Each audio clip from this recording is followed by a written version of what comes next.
आ से मतलब अहीर, जा से जाट, गा से गुर्जर एंड अनुसूचित जाति जनजाति और आर का मतलब रेस्ट ऑल, जो फिर से अजगर पूरी ताकत से आ चुका है और इन सबको कब निकल जाएगा इनको पता भी नहीं चलेगा। आपको लगता है कि यूजीसी लागू हो पाएगा?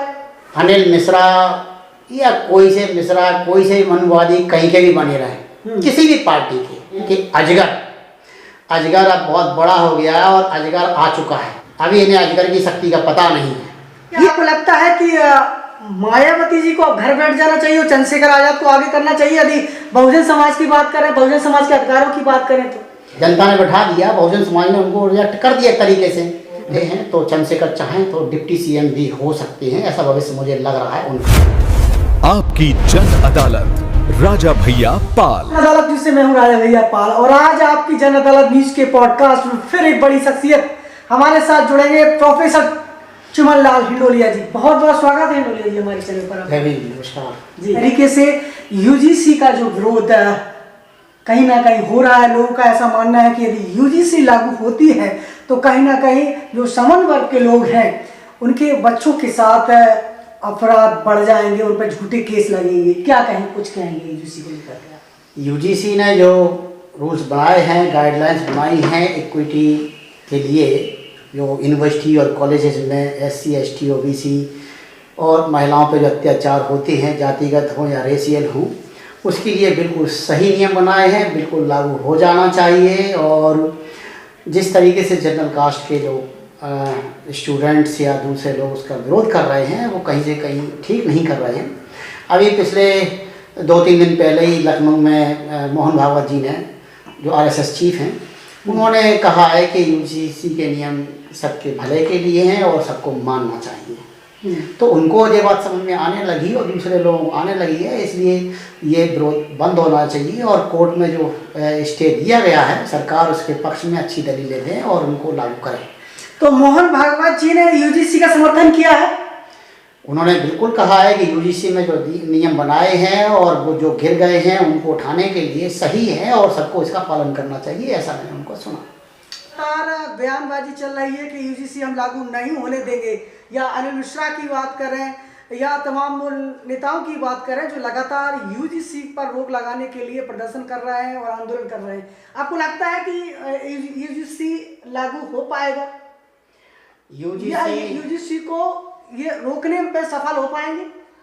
ये अनिल मिश्रा या कोई से मिश्रा, कोई से मनुवादी कहीं के भी बने रहे, यूजीसी को रोकने की दम अनिल मिश्रा या इन जैसे किसी भी मनुवादी में नहीं है, चाहे वो कहीं का भी और किसी भी पद किसी लेवल बना रहे। इनको अभी मालूम ही नहीं है कि अजगर आ चुका है और अजगर अब बहुत बड़ा हो चुका है।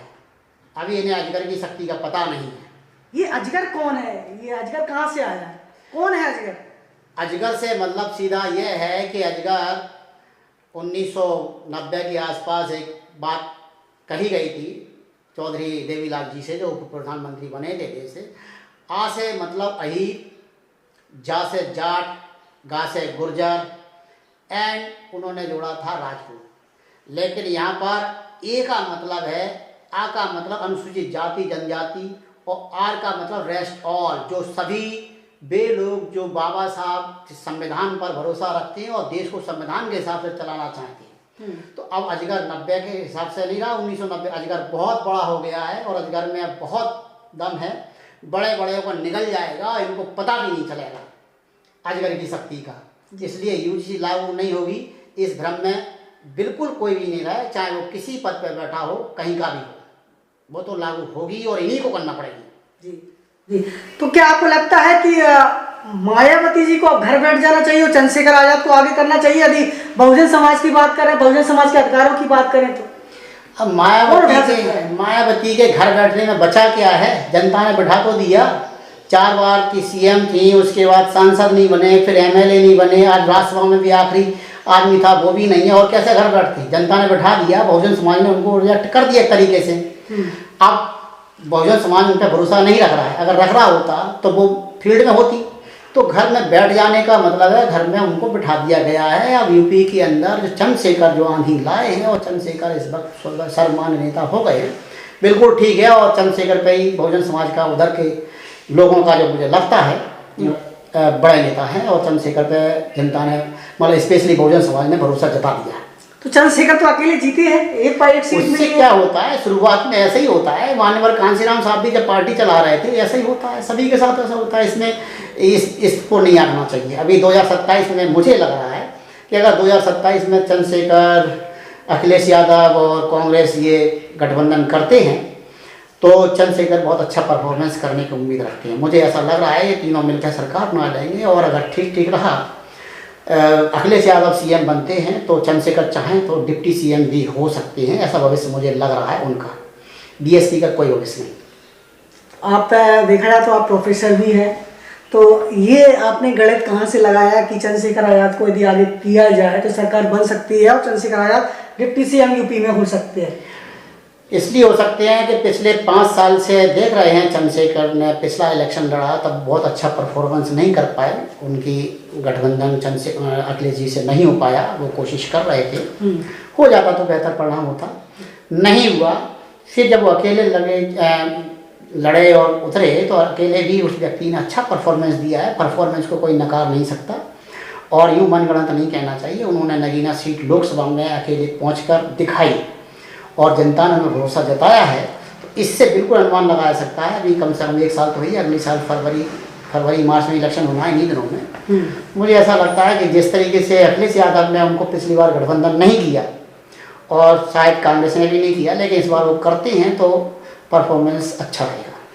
तो मध्य प्रदेश में भी आजाद समाज पार्टी को कांग्रेस के साथ गठबंधन करना चाहिए, कांग्रेस को आजाद समाज पार्टी का सहारा लेना पड़ेगा क्या लगता है आपको? अगर यूपी में बहुत अच्छा परफॉर्मेंस होता है इंडिया गठबंधन जिसमें अब नए पार्ट चंद्रशेखर बन जाएंगे, तो 27 में वहाँ अगर रिजल्ट मन मुताबिक उस तरीके से आता है तो ऐसी संभावना व्यक्त की जा सकती है कि उनको मध्य प्रदेश में, चूँकि 28 में होगा 1 साल बाद, तो ये संभावना बन सकती है कि उनको यहाँ गठबंधन में लिया जा सकता है और कांग्रेस का परफॉर्मेंस सुधरेगा, उनका भी सुधरेगा। तो चंद्रशेखर आजाद की पार्टी से दामोदर यादव भी चंबल संभाग से आते हैं, तो क्या ग्वालियर चंबल संभाग में दामोदर जिस तरीके से लगातार जो आगे बढ़ रहे हैं पार्टी को काम कर रहे हैं पार्टी में, तो क्या यहाँ भी सीटों में फेरबदल कर पाएंगे दामोदर यादव जैसे लोग? दामोदर यादव अपने आप में नेता हैं, ठीक है, और ओबीसी वर्ग से वो आते हैं। यादव से जैसा कहा है ओबीसी वर्ग से आते हैं, उनकी अच्छी पैठ बन रही है और वो उनकी पार्टी के लिए अच्छा काम कर रहे हैं। क्योंकि ये दामोदर यादव जी के लेवल पे मामला नहीं है, ये मामला चूँकि चंद्रशेखर जी और बड़े नेताओं और कांग्रेस के बड़े नेताओं के बीच की बात है, तो उस समय क्या परिस्थिति बनती है उससे कांग्रेस और आजाद समाज पार्टी दोनों को ही फायदा तो होगा। तो ये अच्छी बल्लेबाजी कर सकते हैं दामोदर यादव अपनी पार्टी में चंद्रशेखर आजाद? दामोदर अभी कर रहे हैं, ठीक लग तो रहा जी। टीम में जिस तरीके से जो बड़े नेताओं के नाम शामिल हैं, चाहे वो भारत के पेट्रोलियम मिनिस्टर की बात करें, पुरी जी की बात करें, और इसमें तो और भी नाम आए हैं जैसे कि इंग्लैंड के प्रिंस को भी इसमें गिरफ्तार हो चुके हैं आइस्टीन फाइल के अंतर्गत। तो क्या अब भारत में भी इसकी गाज गिरने वाली है सरकार में बैठे नेताओं पर? इस समय पूरे देश, पूरी दुनिया का इंटरनेशनल लेवल पे बहुत बड़ा मुद्दा है और एप्स्टीन बहुत घिनौना और गिरा हुआ आदमी था जी। इसके चलते इंग्लैंड का एक उदाहरण दें कि वहाँ के राजमहल से वहाँ के प्रिंस को बाहर निकाल दिया एंड्रयू, और कल बरसों वो गिरफ्तार भी हो गए। नीदरलैंड में वहाँ के पूर्व प्रधानमंत्री भी गिरफ्तार हो गए और जगह जगह लोगों के इस्तीफे हो रहे हैं। इधर अरब देश में भी एक साहब जो थे वो उनको भी इस्तीफा देना पड़ गया, उनकी आलोचना हुई। रही बात आपने जैसे कहा भारत देश की, भारत के पेट्रोलियम मंत्री हरदीप सिंह पुरी, इनका नाम कई बार आया है और इनने खुद अपनी प्रेस कॉन्फ्रेंस में स्वीकार किया है कि वो मिले, जिस पे कांग्रेस पार्टी ने भी खूब अच्छी प्रेस कॉन्फ्रेंस की है। और अब मुझे ऐसा लग रहा है कि हरदीप सिंह पुरी के पास कोई रास्ता नहीं बचेगा, कुछ दिनों में उन्हें इस्तीफा देना ही पड़ेगा, चाहे वो कितने दिन भी बच लें। एप्स्टीन फाइल क्या है, इसके अंतर्गत मतलब क्या कुछ हुआ है, क्या कुछ है? एप्स्टीन, जेफरी एप्स्टीन अमेरिका का एक व्यापारी हुआ करता था जिसके तार इजराइल से जुड़े हुए थे और वो नाबालिग यानी कि छोटी छोटी लड़कियों को 9-10 साल की लड़की या 8 साल की लड़कियों के देह व्यापार करता था, उनको पकड़ के लाता था और बहला फुसला कर लाता था, उनके साथ रेप करता था, घिनौने काम करता था एक, और पूरी दुनिया के अंदर उन बड़े बड़े लोगों को वो ये लड़कियां परोसता था। ये बहुत घिनौना और गंदा काम करता था। अब तो वो जब जेल में बंद हुआ अभी शायद 2019 के आसपास, 2008 में उसको सज़ा मिल गई थी, तब से फिर छूट गया था और 2019 में अरेस्ट हुआ और उसने सुसाइड कर ली, ऐसा कहा जाता है। उसकी फाइलें अमेरिकी जो जस्टिस डिपार्टमेंट है उन्होंने जारी की हैं और उसमें ये नाम खुल रहे हैं और तब पता चल रहा है। तो एफ था बिल गेट्स का, और बिल गेट्स को कल की डेट में जो AI समिट हो रही है भारत मंडपम में दिल्ली में, वहाँ उनको बोलने से रोक दिया गया एफटीन की वजह से। जब 2028 में क्या मध्य प्रदेश में कांग्रेस की सरकार बनेगी, और यदि सरकार बनती है तो वो कौन से चेहरे हैं जो कांग्रेस पार्टी में सरकार लाने में अपनी अग्रणी भूमिका निभा सकते हैं, क्या लग रहा है आपको? ये क्वेश्चन आप कई बार पूछते हैं और मैं बहुत सटीक और सही जवाब देता हूँ, क्योंकि रिसर्च की बात है। तो रिसर्च के आधार पर कांग्रेस की सरकार बन सकती है, बिल्कुल बन सकती है। और हमने अभी जिक्र का मतलब अजगर का जिक्र किया, तो अजगर बिल्कुल खड़ा और तैयार हो गया है, और इसमें एक अग्रणी नेता का नाम अगर आप चाहें तो मैं आपको बता सकता हूं। ऐसे तो और नेता होंगे, लेकिन फूल सिंह बरैया एक प्रमुख नाम है और उनकी लीडरशिप में सरकार जरूर बन सकती है, ऐसी मेरी रिसर्च तो कहती है। आज भी मैं उस पर कायम हूँ, पिछले 2 महीने से 2-3 इंटरव्यू में आप ऐसा पूछ चुके हैं, तो बिल्कुल सब। तो मध्य प्रदेश में सरकार लाने में अजगर मुख्य भूमिका निभाएगा? बिल्कुल निभाएगा, अजगर मुख्य भूमिका जरूर निभाएगा, और अजगर के लपेटे में जो जो आते जाएगा वो निकलता चला जाएगा, और कांग्रेस को बिल्कुल सत्ता तक जरूर पहुंचा देगा। जी। डबरा में मध्य प्रदेश के पूर्व गृह मंत्री डॉक्टर नरोत्तम मिश्रा ने नवग्रह मंदिर में प्राण प्रतिष्ठा का आयोजन किया है, शक्तिपीठ का, और जिसमें देश के तमाम साधु संत आए, चाहे बागेश्वर महाराज की बात करें, चाहे प्रदीप मिश्रा की बात करें, डॉक्टर कुमार विश्वास जी भी वहाँ पर आए हैं। उसका विरोध कहीं ना कहीं दामोदर यादव कर रहे हैं कि वहाँ यूनिवर्सिटी होना चाहिए थी, क्या कहेंगे इसको लेकर आप? कि इन मंदिर की जगह यूनिवर्सिटी होना चाहिए तो बिल्कुल सही और जायज़ और परफेक्ट मांग है। आखिर मंदिरों से अगर भला होता तो देश में कितने सारे मंदिर हैं, हर रोज़ बनते हैं, बनते रहेंगे, लेकिन यूनिवर्सिटीज़ बहुत कम हैं, रिसर्च सेंटर बहुत कम हैं, कॉलेजेस में प्रोफेसर्स बहुत कम हैं, यूनिवर्सिटी में प्रोफेसर बहुत कम हैं, लोगों की भलाई नहीं हो पा रही है। तो उन्होंने जो कहा कि मंदिर की जगह यूनिवर्सिटी होना चाहिए, बिल्कुल सही कहा और सही मांग की, मैं पूरा समर्थन करता हूँ उनका इस मामले में। तो क्या आप भी दामोदर के साथ हैं? आप भी धर्म का विरोध कर रहे हैं इस तरीके से दामोदर यादव जो कह रहे हैं? इसमें दामोदर यादव ने धर्म का कहाँ विरोध कर दिया? उन्होंने देश के कल्याण और देश की व्यवस्था में सबसे आगे जो रहता है वो है शिक्षा। ये वाली बात तो बाबा साहब ने भी कही, शिक्षित संगठित संघर्ष, ये वाली बात माननीय कांशीराम साहब ने कही, हमें रास्ता दिखाया, और हम लोग धर्म के आधार पर या धर्म की व्यवस्था, धर्म से पढ़ाई करके आगे नहीं बढ़े, हम बढ़े हैं शिक्षा से। और ये वाली बात अगर वो कर रहे हैं और उन्होंने इसकी मांग रखी है तो बिल्कुल जायज़ और सही मांग रखी है, और वो कांशीराम साहब और बाबा साहब के पथ पर बिल्कुल सही चल रहे हैं। इस मामले में तो मैं उनके साथ हूँ।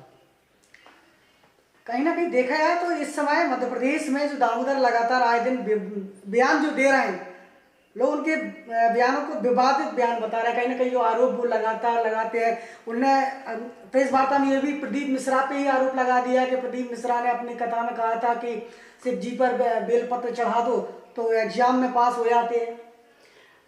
शिव जी मतलब शिव जी पर बेलपत्र चढ़ाने, दूध चढ़ाने या किसी और पर ये पूजा करने से प्रदीप मिश्रा जी जैसा बोल रहे हैं, तो प्रदीप मिश्रा जी के पास ऐसा कोई प्रूफ है कि बेलपत्र चढ़ाने से बच्चे पास हो गए? जबकि हमारे पास प्रूफ है कि बच्चे पढ़ करके तैयारी करके गए और पास हुए।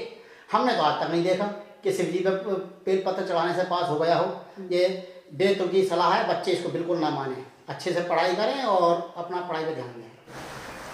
तो इस समय आपकी जन अदालत न्यूज पर हमारे साथ प्रोफेसर डॉक्टर चिमनलाल इंगोलिया जी जुड़े हुए थे। अजगर का जिक्र किया उन्होंने कि अजगर ही वो है जो कहीं ना कहीं कांग्रेस पार्टी सत्ता में ला सकता है, और यूजीसी को लागू करने में अजगर अपनी मुख्य भूमिका निभा सकता है। आप देखते हैं अजगर की जीत होती है। रही हमारे साथ, नमस्कार, बहुत बहुत जय हिंद, नमस्कार।